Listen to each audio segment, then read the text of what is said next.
Mahashivratri special શક્કરિયાની ખીર એની recipe તમારી સાથે share કરું તો ચાલો રેસીપીની શરૂઆત કરીએ।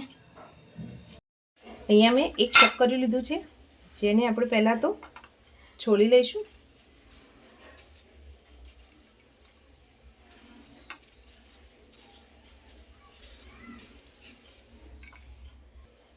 શક્કરિયાને છોલ્યા પછી ધોઈ લીધું છે।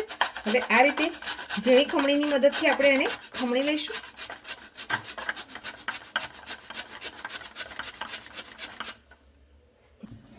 ગેસ ચાલુ કરી એની ઉપર એક હાંડી રાખી દીધી છે। હવે એમાં 2 મોટી ચમચી જેટલું ઘી ઉમેરીશું। ઘી મેલ્ટ થાય એટલે એમાં જે શક્કરિયાને આપણે છીણીને રાખેલું છે એ ઉમેરી દઈશું। ગેસની ફ્લેમને મીડિયમ કરી દઈશું અને 5 મિનિટ સુધી આને સરસ રીતે કૂક કરવાના છે। 5 મિનિટ થઈ ગઈ છે। હવે આપણે એમાં દૂધ ઉમેરીશું।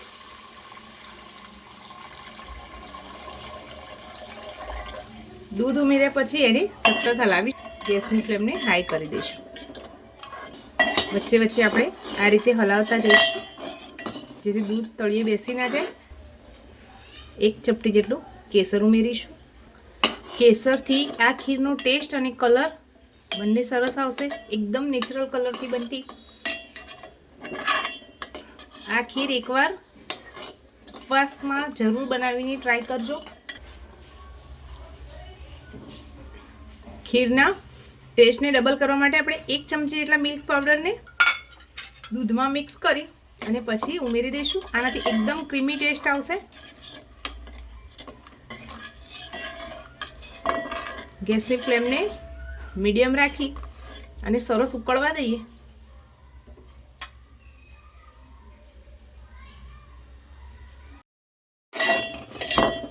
ખીર આપણી તૈયાર થઈ જવા આવી છે।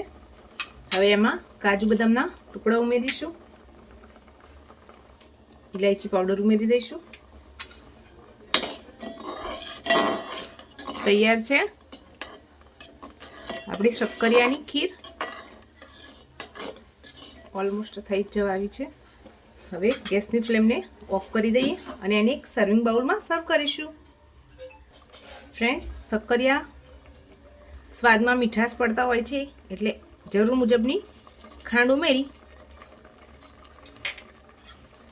મિક્સ કરી લઈશું।